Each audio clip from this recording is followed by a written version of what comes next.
5월에는 가정과 연결된 많은 기념일들이 있습니다. 5월 5일은 어린이날, 또 8일은 어버이날, 15일은 스승의 날, 그리고 21일은 둘이 더욱 하나가 되라고 기념하는 부부의 날이 있어요. 이렇게 가정과 연결된 많은 기념일들이 있어서 그런지 5월을 일컬어서 가정의 달이라고 부릅니다. 모두가 행복하고 모두가 축복된 가정이라면 굳이 기념일까지 정하여서 지킬 필요가 뭐가 있겠습니까? 급속하게 변화되는 시대와 함께 가정의 구조가 달라지고 추구하는 가치들이 달라지면서 행복한 가정에 대한 이해와 또 기준들, 그리고 기대치와 가치관도 달라지고 있는 것을 우리가 보게 됩니다. 정말 행복한 가정은 어떤 가정일까요? 정말 축복된 가정은 어떤 가정일까요? 행복한 가정에 대해 사람들마다 제각기 가지고 있는 기준 내지는 이해의 어떤 가치관들이 있을 수 있습니다. 그런데요, 만일 우리들이 행복한 가정에 대한 올바른 관점을 가지지 않는다면 결코 행복을 누릴 수는 없습니다. 왜냐하면 행복에 대한 다른 이해와 관점을 가지고 있지 않게 되면 진실로 행복이 아닌 것을 행복으로 붙들고 추구하며 그렇게 살게 되어 있기 때문이죠. 정말 내가 행복을 가지고 있으면서도 그것이 참 행복인 줄을 깨닫지도 못하고 누릴 수도 없게 되기 때문에 그렇습니다. 그런 의미에서 행복한 가정에 대한 정확한 이해, 정확한 기초를 가지고 있는 것은 매우 중요한 일입니다. 무엇보다도 우리 믿는 사람들은 행복한 가정에 대한 올바른 성경적 기초를 가져야 할 줄로 믿습니다. 5월을 맞아서 우리 뉴송 모든 성도 여러분의 가정마다 주님 주시는 은혜가 함께함으로 참으로 행복한 가정, 참으로 축복된 가정 되기를 주의 이름으로 축원합니다. 가정의 달을 맞아서 어떻게 각 가정을 축복할 수 있을까를 곰곰이 생각해 보다가 성경에 나타난 어떤 모델링의 가정을 선택해서 그것을 통해서 함께 가정의 축복된 영성을 나누는 것이 좋겠다는 생각을 하게 되었습니다. 성경에는 많은 믿음의 가정의 어떤 이야기가 기록되어 있는데 저는 오늘 특별히 믿음의 조상 아브라함의 가정을 성경적 하나의 모델로 삼아서 축복된 가정의 영성을 몇 가지 나누려고 합니다.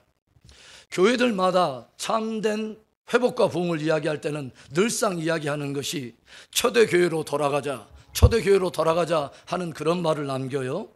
초대교회는 화려한 건물이나 시스템과는 거리가 먼 말 그대로 주님을 향한 주님 중심의 신앙 공동체였음을 우리가 알고 있습니다. 그래서 우리가 초대교회로 돌아가자 하는 말은 곧 초대 성도들 안에 있었던 주님을 향한 또 주님을 중심으로 하는 신앙 영성을 회복하자는 말이 됩니다. 마찬가지로 믿음의 사람들에게 있어서 이상적인 가정의 어떤 원형 모델을 다룰 때에는 당연히 믿음의 조상인 바로 아브라함의 가정을 조명해 보는 것이 매우 의미가 있다고 하는 것입니다. 그냥 건물로서의 집, 하우스의 개념이 아니라 축복된 가정의 성경적 모델에 가장 적합한 영성들을 우리는 아브라함의 가정을 통해서 발견할 수 있기 때문에 그렇습니다. 그렇다면 믿음의 조상 아브라함의 장막은 어떤 장막이었을까요? 정말 성경적으로 축복된 가정은 어떤 가정일까요? 첫째로 하나님의 말씀 위에 세워진 가정입니다. 하나님의 말씀 위에 세워진 장막입니다. 우리들이 아브라함의 장막을 조명해 볼 때 가장 먼저는 가정의 기초가 말씀 위에 세워져 있다가 하는 것을 우리가 알게 돼요. 그 장막의 출발 자체가 하나님의 말씀을 따라가는 순종 위에 서 있다고 하는 것이죠. 아브라함의 가족들이 갈대아 우르 땅에 우거하고 있을 때에 어느 날 하나님께서 아브라함에게 나타나 너는 너의 본토 친척 아비 집을 떠나 내가 내게 지시할 땅으로 가라 하고 명령을 내리세요. 그러자 아브라함이 어떻게 반응합니까? 4절에 이에 아브라함이 여호와의 말씀을 따라갔고 롯도 그와 함께 갔으며 아브라함이 하란을 떠날 때 75세였더라. 아브라함의 고향 갈대아 우르는 바벨론의 중심부에 위치해 있는 도시로서 그곳은 하나님 없는 세상이었습니다. 그런데 주님께서 어느 날 아브라함에게 나타나 너의 본토 친척 아비집을 떠나라 라고 명령하신 거예요. 본토는 나에게 익숙해 있는 문화가 있고 전통이 있고 역사가 있는 내 존재의 뿌리와도 같은 곳입니다. 거기에는 나를 지지해 줄 수 있는 수많은 사람들, 가까운 사람들, 친척들이 살고 있는 곳이에요. 무엇보다도 내가 비빌 수 있는 곳, 내 삶의 터전이라 할 수 있는 아비집이 있는 곳입니다. 그런데 그렇게 나에게 익숙해 있는 곳, 나를 지지해주는 많은 사람들이 있는 삶의 터전을 떠나라는 것입니다. 어디를 향해서요? 내가 내게 지시할 땅을 향해서, 내가 너에게 지시하는 바로 그곳을 향해 떠나라 명령하신 것입니다. 나에게 익숙해 있는 곳, 나에게 편안한 곳, 내가 마음대로 할 수 있는 곳이라고 해서 그것이 축복된 가정의 기초일 수는 없다는 것입니다. 성경적으로 축복된 가정은 하나님이 인도하시는 장막이요, 하나님의 말씀이 기초가 되는 장막인 것을 우리에게 도전하는 것입니다. 이렇게 하나님의 말씀을 따라서 이제 아브라함과 조카 롯이 함께 갈대아 우르를 떠나 가나안 땅에 점점 정착하게 되는데, 저들의 소유가 점점 늘어나면서 저들 사이에 적지 않은 심적인 갈등이 일어나게 돼요. 아브라함의 목자와 롯의 목자 사이에 좁은 목초지를 두고 서로 티격태격, 서로 갈등하기 시작하면서 아브라함과 조카 롯의 사이에도 관계에 위기가 찾아오기 시작했다고 하는 거죠. 그런데 바로 이때 아브라함이 조카 롯에게 이런 제안을 합니다. 너와 나는 한 골육이라, 너와 내가 함께 다투지 말자. 내가 좌하면 나는 우하고 네가 우하면 나는 좌하리라 라고 제안을 해요. 이때 조카 롯이 어디를 선택합니까? 창세기 13장 10절의 말씀, 이에 롯이 눈을 들어 요단 지역을 바라본즉 소알까지 온 땅에 물이 넉넉하니 여호와께서 소돔과 고모라를 멸하시기 전이었으므로 여호와의 동산 같고 애굽 땅과 같았더라. 삶 속에 부요함이 찾아오면서 아브라함과 롯이 저들의 장막을 결정해야 될 아주 선택의 결정적인 어떤 기로점에 서게 되었는데, 조카 롯은 어디를 선택하냐면 그의 눈에 보기에 좋은 땅, 소돔과 고모라를 선택했다는 거죠. 물대기에 넉넉하고 여호와의 동산 같고 애굽 땅과 같이 느껴졌기 때문입니다. 그런데 롯이 자기의 나름대로의 평가의 기준을 가지고 선택했던 이 소돔과 고모라에 대해서 여호와 하나님은 어떻게 평가하셨을까요? 창세기 13장 14절의 말씀, 소돔 사람은 여호와 앞에 악하며 큰 죄인이었더라. 자기의 삶에 유익하고 내 삶을 편리하게 만들고 물대기에도 좋고 여호와의 동산 같고 얼핏 보아서 애국과 같이 그렇게 화려한 바로 그곳에 그 선택한 그 땅과 그 사람에 대한 하나님의 평가는 악한 자들이요 큰 죄인이었다고 하는 것입니다. 결국 소돔과 고모라를 선택했던 롯과 그의 가정은 얼마 안 있어서 자기들이 선택한 그 선택의 결과를 혹독히 치러내는 그런 운명을 치러내야만 했습니다. 하나님께서 소돔과 고모라 사람들의 죄악이 하늘에 가득 미치고 또 관영함에 따라 불과 유황으로 심판을 집행했기 때문에 그렇습니다. 그리고 그 심판이 집행되던 바로 그날까지도 소돔과 고모라가 주는 화려함과 정욕과 쾌락에 미련을 버리지 못하고 뒤를 돌아보던 롯의 아내는 소금기둥이 되어서 후세에 잘못된 세속적 가치관을 가지고 심판을 받게 될 사람들에 대한 경종의 한 예표가 되었다는 거죠. 조카 롯이 소돔과 고모라를 선택하여 떠난 후에 하나님께서는 여성하게 하나님의 말씀 때문에 그곳에 머물고 있는 아브라함에게 나타나 또 말씀을 들려주십니다. 13장 14절부터 15절의 말씀, 롯이 아브라함을 떠난 후에 여호와께서 아브라함에게 이르시되 너는 눈을 들어 너 있는 곳에서 북쪽과 남쪽 그리고 동쪽과 서쪽을 바라보라. 보이는 땅을 내가 너와 내 자손에게 주리니 영원히 이르리라. 아브라함이 자신의 장막의 터로 삼은 것은 자신의 눈에 좋은 것이 아니었습니다. 자신에게 유익함을 가져다 주는 것이 아니었습니다. 그 장막의, 아브라함의 장막의 기초는 하나님의 말씀을 따라서 그 기초 위에 세웠다고 하는 것이죠. 18절의 말씀, 이에 아브라함이 장막을 옮겨 헤브론에 있는 마므레 상수리 숲풀에 이르러 거주하며 거기서 여호와를 위하여 단을 쌓았더라. 축복된 아브라함의 가정은 하나님의 말씀을 따라가고 그 말씀 위에 장막의 기초를 세웠다는 것입니다. 믿음의 1세대인 이 부모 세대가 하나님의 말씀에 귀를 기울인다는 것, 그리고 그 말씀이 도전하는 가치관을 따라서 가정의 기초를 세우는 것이 얼마나 우리에게 중요한 것인가를 가르치고 도전하는 것이죠.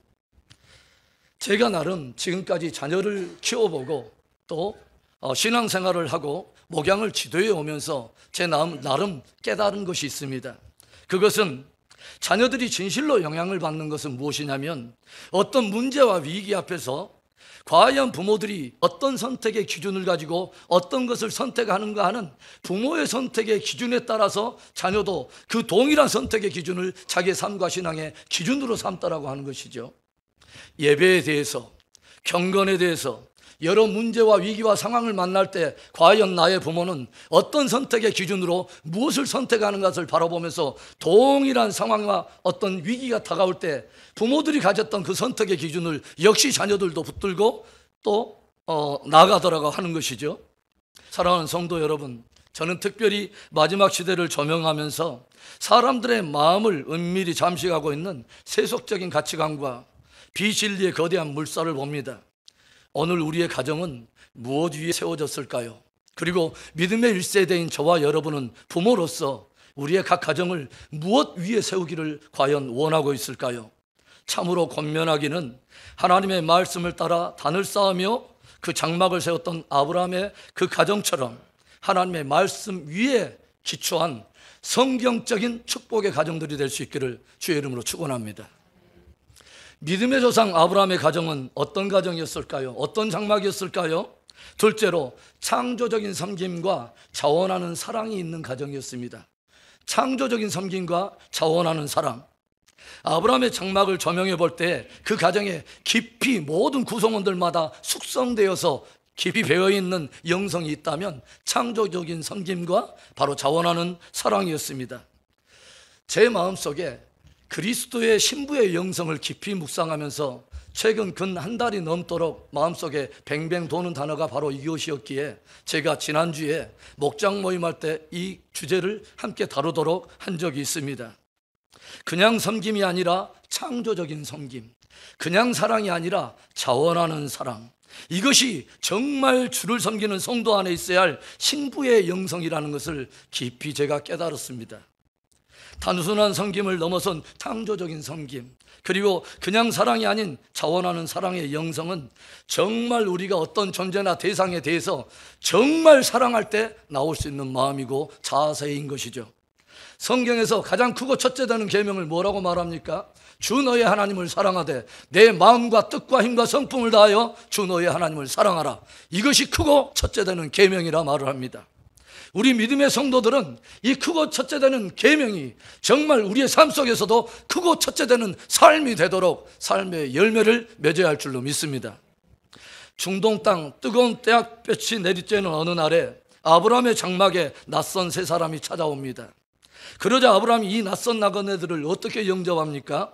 창세기 18장 2절부터 4절의 말씀. 눈을 들어 본즉 사람 셋이 맞은편에 서 있는지라 그가 그들을 보자 곧 장막문에서 달려나가 영접하며 몸을 굽혀 이르되 내 주여 내가 주께 은혜를 입었사오면 원하건대 종을 떠나 지나가지 마시옵고 물을 조금 가져오게 하사 당신들의 발을 씻으시고 나무 아래서 씻소서. 우리 대한민국 속담에 여름 손님은 호랑이보다 무섭다는 말이 있어요. 더군다나 중동 땅에 햇빛이 뜨겁게 내리쬐는 정오쯤에 아무런 기별도 없이 불쑥 찾아온 낯선 사람들에 대해서 오늘 아브라함의 일가가 보여준 섬김의 모습에서 사뭇 충격적인 도전을 받게 됩니다. 기별도 없이 불쑥 찾아온 이들에 대해서 굳이 예의를 따지고 인륜과 상식을 따져본다면 이 사람들은 그렇게 맞아줄 필요가 없는 사람들일 수도 있다는 거죠. 그런데 아브라함은 그들을 결코 지친 몸 그대로 자기의 장막을 지나치도록 내버려두지 않았습니다. 길손들이 머물게 해달라고 간청한 것도 아닌데 먼저 아브라함이 적극적으로 저들을 붙잡아서 잠시 머물도록 간청할 때에 저들이 이를 허락하여 마침내 저들이 아브라함의 장막에 들어선 것입니다. 이때 아브라함의 가정의 분위기를 엿볼 수 있는 말씀이 기록되어 있어요. 18장 6절과 7절의 말씀. 아브라함이 급히 장막으로 가서 사라에게 이르되 속히 고운 가루 세수알을 가져다가 반죽하여 떡을 만들라 하고 아브라함이 또 가축대 있는 곳으로 달려가서 기름지고 좋은 송아지를 잡아 하인에게 주니 그가 급히 요리한지라. 자신의 장막에 낯선 길손들이 들어서자 아브라함이 어떻게 합니까? 급히 장막으로 달려가요. 그리고 아내를 불러냅니다. 급히 뭐요? 고은과 쇠수화를 가져다가 반죽하여 떡을 만들라. 그리고 또 어디로 달려가냐면 장막 또 외양간 있는 곳으로 달려가서 기름지고 좋은 송아지를 잡아다가 하인에게 넘겨주니까 하인이 이것을 또 급히 요리해서 진설함으로 인해서 이 길손들이 평안히 다 드시는 순간까지 모든 가족들이 서서 시중 들고 있는 모습의 배경을 성경이 기록하고 있습니다. 저는 이 본문을 대할 때마다 사뭇 이런 단어에 감동을 받아요. 급히, 속히, 달려가서. 결코 쉽지 않은 단어들입니다. 비단 아브라함 한 사람의 모습뿐만 아니라 이미 그의 가족들에게 깊이 익숙해져 있는, 이미 몸에 배어져 있는 섬김의 모습이라고 하는 거죠. 급히, 속히, 달려가서. 이런 모습은요, 정말 그 안에 자원하는 마음이 없으면 결코 나올 수 없는 동작들인 것이요. 그런데요, 섬김이 그 선을 넘어서 사랑을 통해 창조적으로 흘러나올 때, 그리고 사랑이 선을 넘어서 깊은 자원함으로부터 흘러나올 때 그 섬김과 사랑이 사람의 마음을 사로잡고 감동을 준다는 것이죠. 성경이 이 아브라함의 가정의 섬김과 사랑에 대해서 증거하고 있는 말씀이 있습니다. 히브리서 13장 1절과 2절의 말씀인데 우리 한 목소리로 읽어볼까요? 형제 사랑하기를 계속하고 손님 대접하기를 잊지 말라. 이로써 부지 중에 천사들을 대접한 이들이 있었느니라.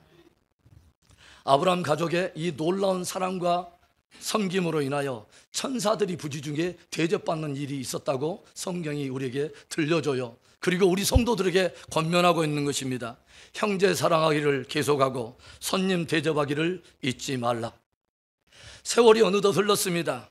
그리고 아브라함이 노쇠했을 때 아브라함은 그의 곁에서 지금까지 그의 가족들을 충성되게 섬겨왔던 한 종을 보내서 하란 땅에 보내서 자기 아들 이삭에 합당한 배필감을 구해올 것을 명령을 하게 돼요. 이에 약대 10필에 각종 애물과 좋은 선물을 다 실은 이 종이 드디어 하란 땅에 이제 도착을 하게 되는데, 이때 종이 하나님 앞에 이삭에 합당한 배필감을 위해서 기도하는 내용이 쭉 우리에게 보여지는데, 창세기 24장 12절부터 14절의 말씀입니다. 그가 이르되 우리 주인 아브라함의 하나님 여호와여, 원하건대 오늘 나에게 순조롭게 만나게 하사 내 주인 아브라함에게 은혜를 베푸시옵소서. 성중 사람의 딸들이 물 기르러 나오겠사오니 내가 우물 곁에 서 있다가 한 소녀에게 이르기를 청하건대 너는 물동이를 기울여 나로 마시게 하라 하리니, 그의 대답이 마시라, 내가 당신의 낙타에게도 마시게 하리라 하면 그는 주께서 주의 종 이삭을 위하여 정하신 자라. 이로 말미암아 주께서 내 주인에게 은혜 베푸심을 내가 알겠나이다. 여러분, 이상하죠? 왜 그 종은 이삭에게 합당한 배필감의 자격을 위해서 강구할 때에 유능한 사람, 탁월하고 몸매가 쭉쭉 빵빵인 그런 아름다운 사람, 왜 그렇게 똑똑한 기준과 어떤 자격이 아니라 왜 이런 이상한 자격과 기준을 가지고 하나님 앞에 기도했을까요? 이상하지 않습니까? 내가 만일에 어떤 처녀에게 내게 물 좀 달라 할 때에 이 처녀의 말이 물 좀 드세요 라고 말할 뿐만 아니라 시키지도 않은 일, 선을 넘어서 내가 당신의 끌고 온 10필의 낙타에게도 저들이 풍성하게 다 배불리 먹도록 내가 물을 기르리이다 하면 그 여자는 그 주인의 아들인 이삭을 위해 하나님께서 예비하신 배필감인 것을 내가 알겠다고 하는 것이죠. 세월에 오랜 연륜이 쌓여있는 노종의 지혜가 구했던 것은 창조적인 섬김과 자원하는 사랑의 여인이었다고 하는 것입니다. 그리고 잠시 후에 리브가가 나타나서 내게 물 좀 달라 하는 이 노종에게 보여줬던 반응은 정말 놀라운 모습입니다.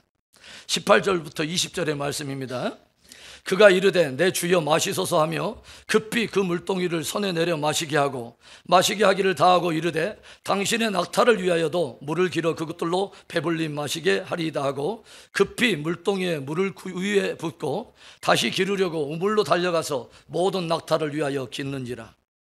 리브가가 지금 보여주고 있는 여러 동작과 모습 속에서 어디선가 어떤 가정에선가 많이 보던 단어들이 등장하고 있다는 것을 우리가 알게 돼요. 급히, 속히, 달려가서. 여러분 생각해 보세요. 이 종이 열필의 낙타 위에 많은 선물과 예물을 가지고 출발했던 저 약속의 땅으로부터 이곳 멀리 하란 땅까지는 적지 않은 수천 마일의 거리였는데, 이 수천 마일의 이 거리를 이동하던 약대들이 얼마만큼의 물을 필요로 할 만큼 그 약대들이 이 많이 물을 필요로 할까요? 여러분, 약대 한 마리가 어느 정도의 물을 여러분 먹는지 아세요? 저도 모릅니다. 그런데 그렇게 해주면 내가 이 예물을 주겠다고 미리 말한 적이 없습니다.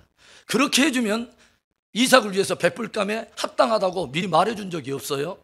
아무런 대가도 없이 자기에게 다가온 누군가에게 최선을 다해서 섬기며 자원하는 사랑을 보인 것입니다.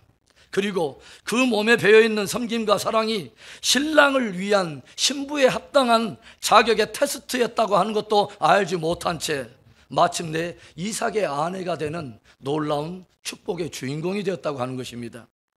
왜 이 이야기가 저와 여러분에게 깊이 의미가 있을까요?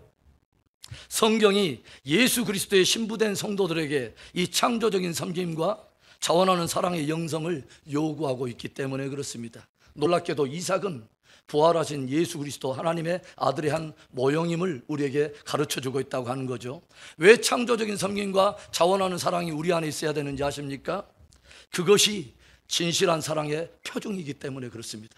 그것이 진실한 사랑의 표징이기 때문에 그렇습니다. 아브라함의 장막에는 창조적인 섬김과 자원하는 사랑이 있었습니다. 마지막 교회 시대의 예표라 할 수 있는 라오디게아의 그 교회에 보내는 예수님의 서신이 정정하고 있는 한 주제는 열심에 대한 주제였습니다. 미지근한 신앙, 미지근한 태도, 하나님과 사람에 대해 인색해가는 모습들에 대한 경종의 말씀이라는 거죠. 사랑하는 성도 여러분, 정말 성경적인 축복의 가정이 되기를 원하십니까? 하나님과 사람을 대하여 창조적인 섬김과 자원하는 사랑이 넘침으로 부지중의 천사를 대접했던 아브라함의 가정의 축복이 저와 여러분의 가정에도 넘치는 은혜가 있기를 축원합니다. 믿음의 조상 아브라함의 장막은 어떤 장막이었을까요? 어떤 가정이 과연 성경적으로 축복된 가정이라고 말할 수 있을까요? 셋째로, 영적 전쟁을 통해서 영혼을 찾아오는 구원의 장막입니다. 영적 전쟁을 기꺼이 치러내며 영혼을 찾아오는 바로 구원의 가정입니다. 믿음의 조상 아브라함의 장막을 조명해 보면서 또 하나의 도전으로 다가오는 영성은 영적 전쟁을 통해서 영혼을 찾아오는 구원의 장막이었다고 하는 거예요. 아브라함이 믿음의 조상이 될 수 있었던 근간 중에 하나는 늘 아브라함은 하나님의 부르심의 본질이 무엇인가를 묻고 쫓아가는, 늘 소명에 반응하는 삶이었다고 하는 것이죠. 그의 가정은 우리들이 흔히 생각하는 그냥 아무런 문제 없는 가정, 그냥 문제만 없으면 온 순탄한 가정, 그 정도의 가정이 아니었다고 하는 거죠. 그냥 편안한 가정의 그런 모습만은 아니었다고 하는 거죠. 아브라함이 헤브론에 있는 마므레 상수리 숲을 근처에 거할 때 어떤 일 속에 들어가냐면 거대한 전쟁의 휘용돌이 속에 휘말리게 됩니다. 소돔과 고모라 땅에 살던 롯이 그 가족들과 함께 바벨론의 연합군대의 포로로 끌려가게 된 것이죠. 이때 이 소식을 듣게 된 아브라함과 그의 일가족이 어떻게 반응합니까? 창세기 14장 14절부터 16절의 말씀.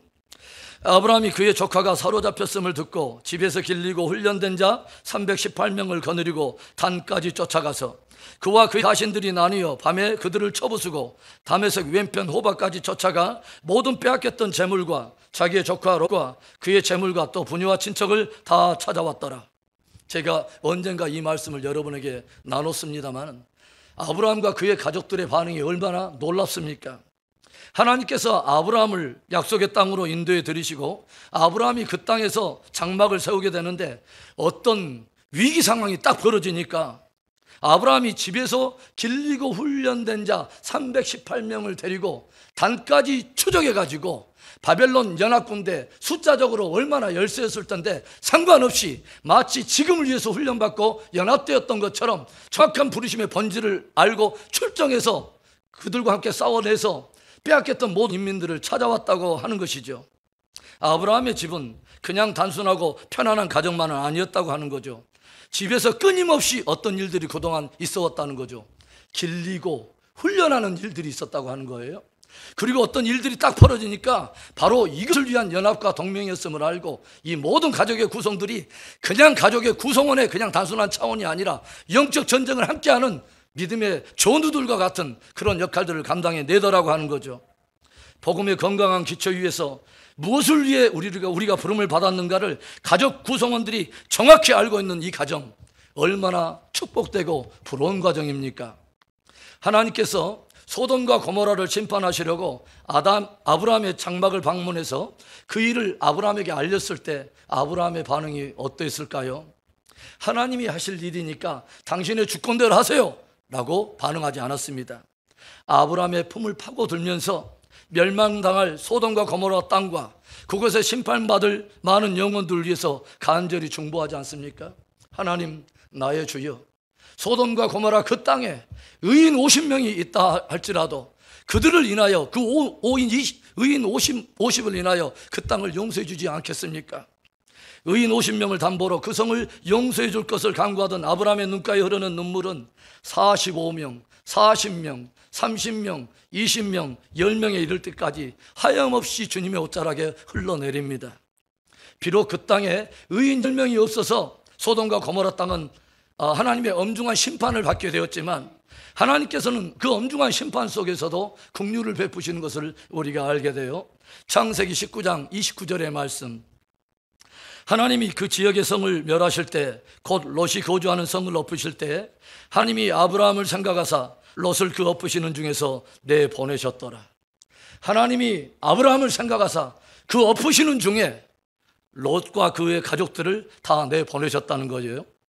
소돔과 고모라의 모든 영혼들을 아브라함의 한 사람의 기도로 다 찾아올 수는 없었지만 영혼 구원을 위해 간절히 중보하던 아브라함의 기도의 열매가 바로 롯의 가족들이었다고 하는 것이죠.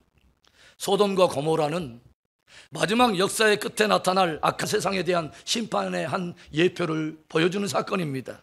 그리고 믿음의 조상 아브라함이 보여줬던 그 영적 전쟁을 위한 몸부림은 바로 그 마지막 시대에 심판받을 그런 세상을 위해서 하나님의 교회와 성도들을 향한 하나님의 기대가 묻어있는 영적 전쟁을 치르기를 원하는, 그들을 위해서 기꺼이 영적 전쟁을 치러서 한 영혼이라도 찾아오기를 원하는 하나님의 기대가 담겨있는 사건이라고 하는 거죠. 우리들의 가정에는, 우리들의 장막에는 영혼을 위한 간절한 구령의 영성이 있습니까?